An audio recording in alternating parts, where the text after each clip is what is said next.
Hey everybody, look what we have here today. Yet another solid state drive. Well, this one wasn't free. It wasn't an extra included in the shipping box like the last one. But this one here is going into the TiViBox.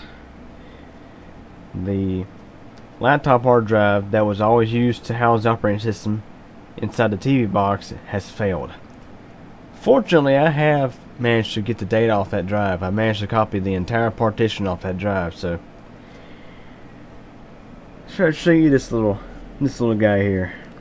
It's a Samsung 1.8 inch 64 gigabyte MLC solid state drive. Look how tiny this thing is. It's a micro SATA. And here is the little micro SATA adapter to go with it, which was purchased separately. I think the entire investment overall was like $60 something. So not bad at all.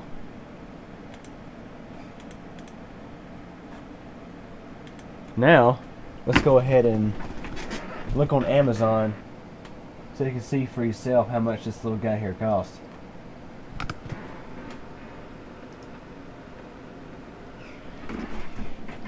Here it is on Amazon. You can get this little thing for $45. And if you have a Prime account, you can get it with Prime shipping.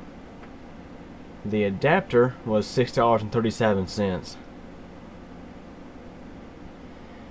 So the entire investment overall with the free shipping was $51.37.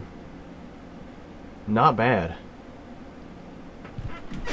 Now it's time to go and plug this thing up and move some files back over to it. Here I have a power supply sitting waiting to power it. See, normally when I hook SATA drives up to mid-tower Lux, I actually have a SATA cable come out the side here. Yes, I don't have a docking station yet. I just use this cable. And normally I can just use a Molex SATA adapter.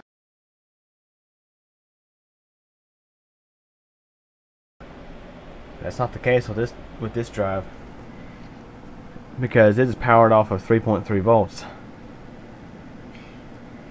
It's rated for 3.3 volts at 0.72 amps.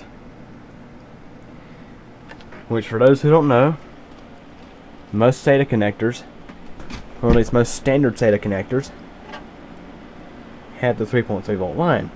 It's the orange line. And that's typically what that 3.3 volt line is there for, is particularly for some solid state drives. Not all solid state drives run on 3.3 volts though. The one that's in the mid-tower Lux, the Seagate 240 gig enterprise drive, solid state drive, runs on 5 volts. So it depends on which one you get. So now let's go ahead and put this little adapter on, and let's go ahead and hook it up. We'll do some speed testing on this drive, see how fast it is. Now I actually stored the files from the TiViBox, the partition, in a virtual drive on the solid state drive, so we'll get to see how fast the files copy over today. Just going to attach this adapter. It just slides right on, like so. Now let's go ahead and hook this thing up. Okay everybody, now I've actually attached the solid state drive to the mid-tower Lux. There it is over there, running off the 3.3 volts on this on my power supply here. Here is EaseUS Partition Manager. I've went ahead and initialized the new disk. Had to do it in disk management. There it sits unallocated, and right below it is the virtual hard drive that I created as temporary storage. And if I didn't mention already, it's on the solid state drive. Now watch this. Watch how fast this disk test runs. I'm going to select disk 10, which is the virtual hard drive, and select copy. Now what this does, it runs check disk on the source Yeah, watch how fast it runs. It's already completed. Select next. Select the correct destination drive, which is disk 6. The Samsung solid state drive. I don't need to edit anything here, just select next. And say finish. And then select apply.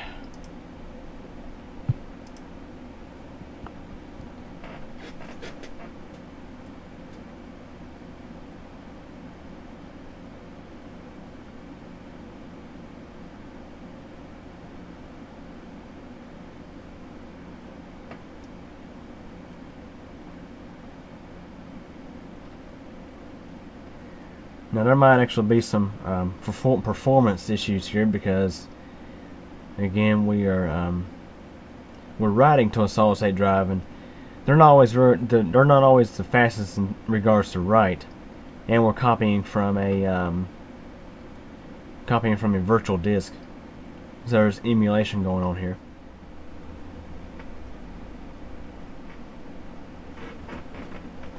Success. That didn't take too long.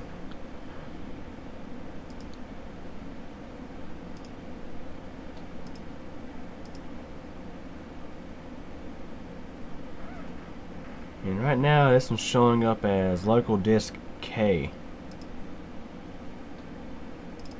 Yep, there's our files.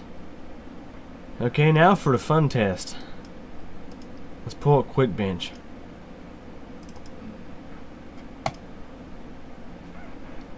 Now we have a number of different drives here to choose from.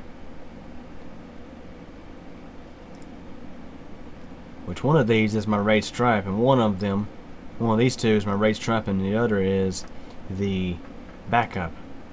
Let's start out by testing my hard drives.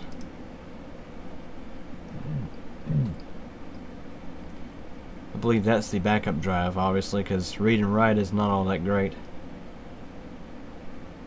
Now I'm not going to wait on the random access speeds to complete on this one.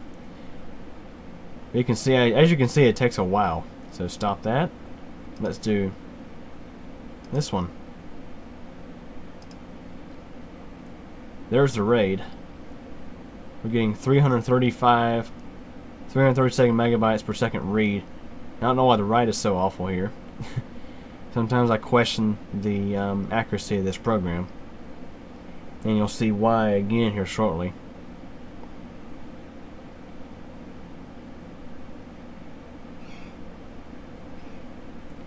As you can see, we have slightly better random access read speeds, but you can still see it takes a pretty good while to get through these.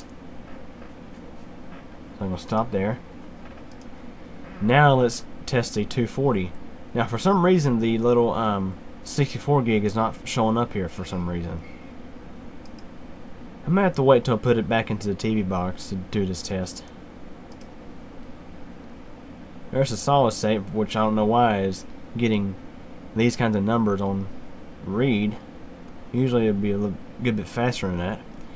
But as you can see, it blasts right through the random access like nothing to it. Yeah, I don't know why it's not seeing the 64 gig. Try it one more time. It's not seeing it. So I'll have to pop this drive back into the TiViBox and then we'll run a test on it. Okay everybody, here's a look at the TiViBox. And if this is your first time seeing the TiViBox, it used to be known as the Parts Home Theater PC. Basically this system, I guess you could call it a client system. It's not, it doesn't have a tuner or anything in it. It actually connects to the Seaton Infinity TV and the Mid-Tower Lux using the network connection. And this is your basic system. Has a dual-core processor, has a NVIDIA GeForce 210 graphics card. Now the CPU is dual-core. I mentioned it's a 4600 plus AMD. It's the NVIDIA based motherboard. One of the reasons why I couldn't put the Seaton in here. The system has a DVD-ROM drive. I mean, they never burn DVDs with this thing anyway, so it's got your standard DVD-ROM drive. Here is the TV storage drive. It currently has a 500 gig Seagate. That's because the prior drive in this system, the 750 gig Seagate, failed. So I had to stick this one in there. And used to be the laptop hard drive was hot glued to the top of this case because I couldn't mount it anywhere else. Now with the solid state drive, I don't really have to worry about hot going to the side because it's completely enclosed in this.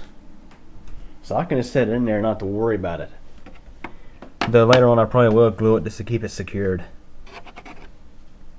So basically I'm going to plug this thing up and just set it in there.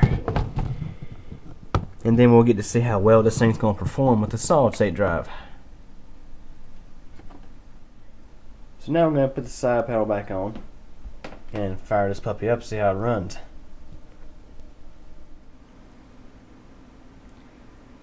Alright, I finally got it working. Had to go into Windows and do the Windows CD and do some start repair. But anyways, now it's finally working. I'm going to do a restart to show you how fast it shuts down and starts up. Using the remote here. Select restart.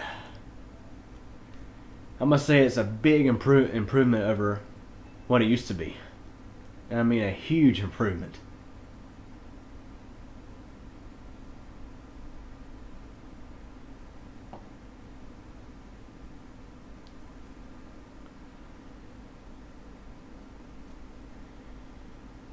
There, it's restarting.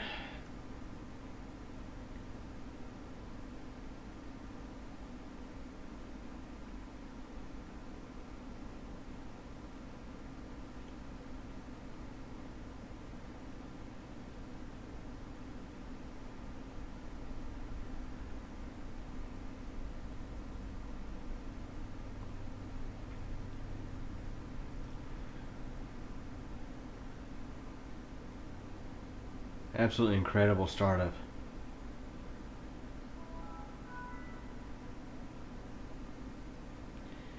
To be honest with you guys, I wish I had a video of it starting prior because it used to take forever.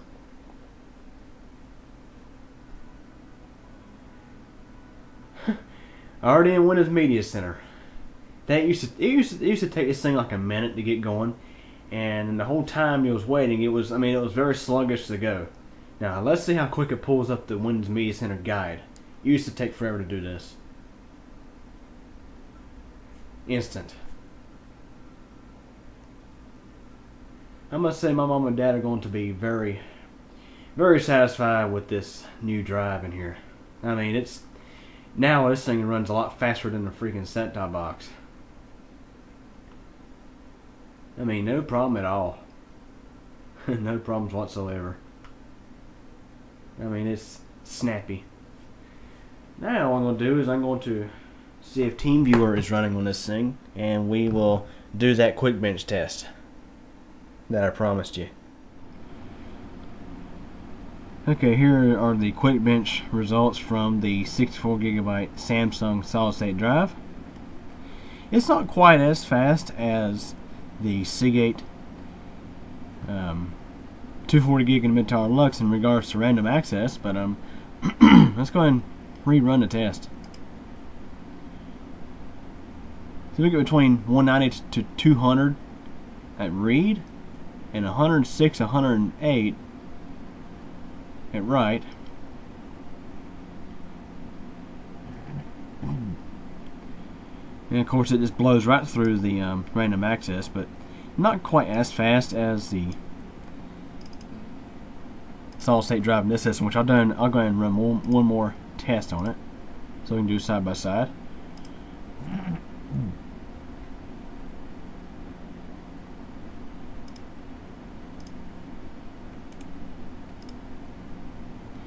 For some reason I've been having some random issues with this program.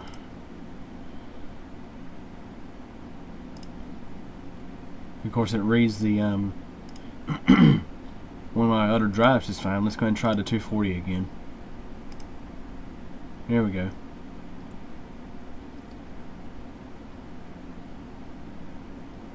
Not sure why the 240 gig drive in this system is so port right. But it's actually a little bit faster at read in both sequential. Well,